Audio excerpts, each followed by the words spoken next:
Hello, this is Christopher and Catherine with 100 Benefits, hosts of our On the Couch video series, and this is the second installment in our Meet the Advisor series. So today's guests are the pair behind Turning Point Wealth Management. We have Marsha and Lee Werner. Now, I've forgotten how long Marsha and I have been working together. So it's been a while, and then after some time she introduced me to her new business partner, Lee, and I was very happy to find out that Lee and I share the same obsession. Maybe more on that later. You guys are happy about it. Yeah, we're happy about Very, it. yes. It was your idea too. So, Marsha Werner, CFP, 6.5 years with Raymond James, and I think you're going to tell us you've been a little bit longer in the industry than that, and an economics degree from the University of Illinois. Lee, you've been with Raymond James since 2018, so I'm putting you in your fourth year, and you've studied at University of University of Miami, and English and Business at the University of Illinois, correct? Correct. All right. So welcome. Thank you very much for coming, and we're looking forward to having a little bit of a chat with you. Yeah. Okay. So, line up the questions. So, how long have you been working with qualified plans? Are you asking me or are you asking I'm me? asking you, and then, yeah. So I've been in the business for a very long time, and actually, it's probably been over 30 years. Okay. What? And I had to look up when did they actually start offering 401k plans and IRAs, because it was about the time I started in the business. Wow. So Good time to start. Yeah. a long time ago. And so I started working with qualified plans as soon as I started in this business, because my wonderful mentor and mother introduced me to them, and I found out I kind of like that space. Yeah. Right. It's a good thing to learn early. So, what did you do before you worked for Raymond James? Either one. I can take turns if you'd like. You both get to answer. Well, so I worked in the automotive industry, and the unglorified way to say it is selling cars, but really what I did was I built a business selling sales fleets and work vehicles to other business owners, which was tremendously fun because what do we still do? We help business owners solve problems, right? Yeah. And so that's really what I liked about it. I love cars, as Christopher mentioned. It's always been my obsession. So it was kind of a natural direction to go when I got into the financial world to keep working with business owners. So you're saying there's a direct line between fleet sales for Ford and selling 401k plans? That's the way I present it, yeah. Yeah, okay, fine. I'll go with that. Mark? And I don't like to think of it as selling, Right. because, and maybe fleet sales was sales, that's true, but you Yes. were helping them with a problem. Yeah. But I mean, I think what we do is solve people's problems and help them meet goals and objectives. So that's why I started doing this whole retirement plan business, because people needed it, and then I found out how rewarding it was to help their employees. Yep. Yep. So Definitely. Is there an industry that you think you've been most successful in? somehow or another, it's turned out to be business owners. Okay. Okay. Okay. And I think that's because we both relate really well to that. He does particularly well with the manufacturing. Again, and- cars and, you know, that sort of mechanical minded. But it's the business owner's side of it, because I think we both enjoy being at a firm that lets us take the independent approach. We enjoy the business owner aspect of what we do. And so it's fun to have that creative kind of a discussion with people. Oh. Did you immediately start working with qualified plans when you started? I think you said 30 some odd years ago. And what drew you to them? So I did not immediately start working with them because they really weren't around all that much. People had pensions. Okay. Yeah, back in the day. I Back remember in the day. those. There's still a few around, right? Right. And then what happened was people started not having that pension, and we had to solve a problem of what to do for their retirement. So I got my certified financial planner designation in 1991. Oh, wow. So just a couple years ago. Yeah. Yeah. Yeah. Wow. Okay. Okay. and when you do financial planning, retirement comes up, right? So if I was working with business owners, it would be, well, how about we get this retirement plan that's going to benefit you, and oh, by the way, this is going to be great for your employees. Yeah. In the beginning, it was all driven by what was great for the employer, but now it's so rewarding, and I'm sure you guys feel the same way, don't Yeah. you? With the what you can do for someone's employees is amazing. Yeah, and it helps strengthen the company too. Well, Right. that's my favorite part about it is what you get to do for the culture, for the employees and so. So for me, there's not a lot of advisors my age, first of all, and no one is paying attention to people my age. There's a reason for that. No. So I'm sorry. in this space, Know each I other. mean, I will Yeah, still okay. officially say start planning for your retirement now Yeah. and start putting money away as soon as possible. correct. Because I have been stopped by people younger than you and said, when should I start this? Yesterday. Right. Now. Well, they don't know. They Right. didn't. The system is so much more complicated now, and they don't teach it in schools. So No. most of my generation is completely illiterate when it comes to this, and they need the help. So my initial calling towards this area came from a desire to how do I actually help the people my age, and they don't have any assets yet, so there's nothing that I can do for them there. So it became help them with a plan. But still, this is about pay yourself first, and it's easiest to save out of your paycheck. So that's Absolutely. part of you don't have to have a lot of assets to join your employer plan. 100%. So that's It's the best way that they can do it, the way to start. And what we found is surprising as to, we have a number of plans that we manage, as you know, obviously you guys do. And when we go in there once a year, and the millennials, the younger employees, are kind of mandated that they have to come to these meetings. When Lee talks, by the end of the meeting, we usually have them sign up, and at worst case, they're doing, just maybe even just 1%, whatever it is. But then they come back year after year. And when they come back, like this year, we did, our annual, because we kind of got delayed because of COVID, and I think how many of them came up to you with their statement and said, Multiple, Lee, yeah. look, and we do a lot of bilingual, a lot of people that don't speak English, and so they'll talk to you and show you their statement and see what it's done. And it's so amazing. I never thought that the age, that would be a very helpful, positive thing in an enrollment or an employee education meeting. It's huge. It's Holy huge. cow. Yeah. Because they see somebody their age do it, and I tell them something they can relate to. right. I tell them how my life changed when I started putting money in my own plan. Right. So Yeah, you wouldn't have thought about it if No, you didn't no, witness it, but right. now we're Be- on meetings that we've done 2, 3, 4, because he's now been here long Right. enough, and we're going back, and their statements are growing, and then everybody relates to him. Right, right, yeah, I know. I keep running into that everywhere I go, yeah. That's fine. Yeah. No, that's a and very you're right interesting that the thing. marketing material on things are typically older people on the beach looking at a lighthouse, and that just doesn't motivate people not quite. in that Yeah. band. Yeah. So, okay. So why do you continue to prospect qualified plans? I think we might have answered You that. think well, I think we've answered that, but if you want to add okay, something well, to that. I don't know if there's more. Let's put it this way. Are you continuing to prospect for qualified plans? Of course. So I mean, that is, as I just told you, that's really when I sit down and think about what my calling is in this industry. This is the way that I can help my people, right? Very good.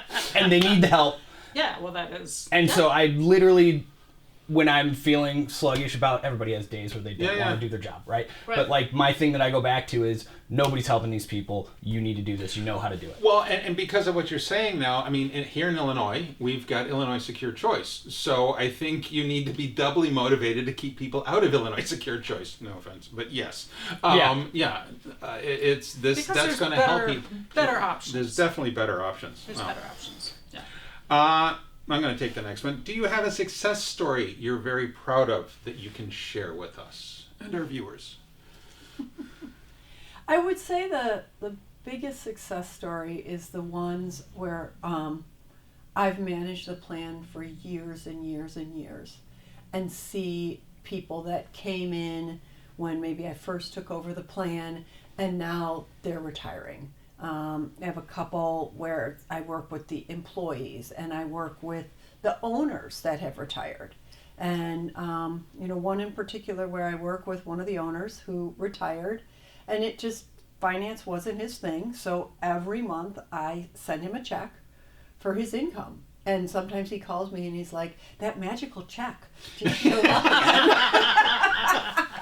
It's probably the result of a little bit of hard work. Well, it was the result of years of, Don, you need to remember, we're going to take this portion of your paycheck and we're going to put it in Right. here.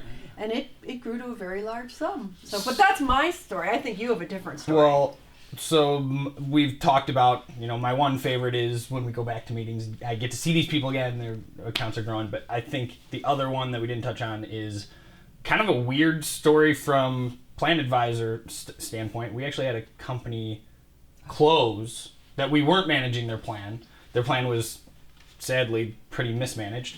So was the company. And so they had a lot of employees, most of whom didn't speak English, and nowhere to go. They're being forced out of their plan. And as you guys know, the normal inclination of most people who aren't financially literate is, okay, I'll take my check, please. And that's bad because you're going to have crazy income for that year from a normal tax standpoint, but you're also going to have this huge tax penalty, and your retirement savings are going to be cut by a third. Right. So we were able to go in and, with a translator, over Zoom in the middle of the pandemic, convince most of the people in the plan to at least roll it over to an IRA, whether or not it came to us or their own bank, but we got a large percentage of them to not take a check. That's amazing. Wow, that's amazing. And that's great. It's life altering. I mean, I'm not trying to make a bigger deal out of it. No, but it is. But some of these people were, let's say, in their 50s, okay, and they really did not realize that they had been in the plan. Yeah. Believe it or not, they did not that a know lot, because they don't speak English, and the plan advisor hadn't been on site in 10 years. Wow. So thankfully they got signed up. Right. That is a good true. thing. That is true. It was a good thing. But then when they found One out solid their HR person in there. yeah, exactly. When they found out what their balances were, and nobody was going to help them, so we literally had a interpreter that had to help us with every meeting, and you would see the light bulb go off on their face. Yep. And those people still have accounts with us. In fact, today. Yeah, they call it Mr. Lee. Mr. Lee. One of them today is taking funds from their IRA to give a deposit to their son for his first home, and then the son is I think it somehow roll it back. We're going to roll it back in, but again, they are so happy that we were there to help them and that's do that. a success story, and it didn't go to the 10% penalty and the taxes and all that. That's amazing. It was really cool. That's very hard. No, I'm saying it's a heartwarming ERISA story. Okay, they happen. They're real. They do. Right? Yeah. It's not a unicorn. No, it's not a unicorn. Very cool. All right. So for our last question. Well, can you make any predictions about what's to come in the industry? Not for your employer, but the plan industry as a whole. So I mean, we're starting to see it already with automation and apps and auto increase, auto enroll. I think we're going to see a lot of that taken even further, where the accessibility and the financial planning tools that people can access just through their retirement plan, I think the cost of advice is going to become more economical for the individuals. And I really don't see it as coming at the expense of what we do. I think we'll be able to scale better because of these tools and reach more people, So that's kind of the vision that I have for it. Cool. And to add on to that, what we're already seeing is with digital. So if you're and remote working, right? So if you have a plan and your employees are scattered all around the country, and we do have one of those, we can do webinars. So we do webinars every 6 months for those participants, and they actually are starting to, be sure they don't miss them, because it's a way for them to kind of get an update, and so it's automated. Because they're not getting advice from anywhere else. No. Yeah. So they're caring about it because it's more accessible now, and it's not something they have to leave their shift and. I didn't realize how important this was, because what you used to be able to do years ago, if you didn't know anything, is you could put money in a savings account. Okay. Well, I think I just closed out a savings account that was paying 1 basis point. Okay. No, if it was if it was that much, it was probably nothing. It was pennies on thousands. All right. But now with the low barrier to entry, when an employer has a plan, the different options they have. All right, and they could literally defer $2 a paycheck. Okay. You probably but they'll do it. Do a little bit more, but still you you're better off. Do it. Yeah. Yeah. Wow. I don't know. I feel energized and I feel a whole lot better about our industry. Thanks. I'm glad we can help. It's really nice of you to come by and make me feel better. We're Thank always you. ready for the rain clouds. And the world is going to. No, that's very positive. Thank you very much. You're welcome. This has been, thank you. Now, I have to know, what do you guys see coming for the future of the industry? Well, there is, cybersecurity is a huge thing. Yeah. So we need to be really good at our game. Yeah. And because speed and access sound amazing, except the right money needs to go to the right people. So when you say what's happening, I just feel the bad actors are getting more sophisticated. So the whole idea of, I understand and appreciate the automation, but you still need an amazingly good firm to work with, because you don't want to cut corners on cybersecurity. Do you know? You save $500 on a cut rate TPA, but they did 5 distributions that took all the money out. Right. Yeah. So a variation on that. The Department of Labor has recently released best practices, and according to our cybersecurity firm, we're already ticking all the boxes. So that's very good. So you've got COVID from last time. You've got the new cybersecurity issues that people have to deal with, and I think we're going to be seeing a lot more consolidation on the TPA side, and the barrier to entry, the cost to enter the TPA market is going to go up. When I started, 22 years, 1999, I needed a laptop and an email address. Yeah. You just needed to be in the industry and for a that, while. And that was it. Get the software. Okay, but now it's going to be a lot more expensive to get in, so I think, we're going to be focusing on that. Well, and I will say that's one of the main reasons we like working with you guys, because you're not only are you on top of all of the, forgive me, but being a nerd about ERISA stuff, but no, that's not a forgive me. That's a compliment. Wear that badge proudly. But you're constantly trying new technology, and we're sitting here doing this, right? This is I love that, So. Right. Yeah, the sleepy days of slow TPA work are over. Yeah. And you don't want that anymore. It doesn't seem. No, you don't. But it's a lot to really think through how you're going to manage it and bring people along. Definitely. And for us, it's we got to keep upping our game, just because the factors out there, they're up in theirs. So. This is not a static industry anymore. It's been moving faster and faster every year. So. But it makes me think of something too, is it's still in what we do, we always talk about our team. And, no matter how fast we automate or cyber or all of these things, it goes back to working with people you trust. Yes. So we feel fortunate that you asked us to come here today. But more importantly is, we know that the plans that we have are well taken care of, and it's really the human being connection, no matter how many computers we have, and all of that. So the future, I think, still has to bring in connections. So finish up. I'll explain in a minute. Finish up what you were going to say. Sorry. I think I finished it. I was just saying how important it is to work to have the human connection. Yeah. Great systems, but still great people Yeah. that help you with them. Well, thank you very much for coming today. I've learned a lot. It's very nice of you to. This was a great idea. No, we're the host. Thank you. Thank you for coming. It was a great idea. Thank you for having us. No, you're very welcome. This is fun to do, and it really we do learn stuff from the people that we interview. It's been fun. So, thank you very much for coming. Thank you guys. Thank you. So if they have more information, they go to hunterbenefits.com or sales@hunterbenefits.com is the email. That's right. And How do they get a hold of y'all? So our website is turningpointchai.com.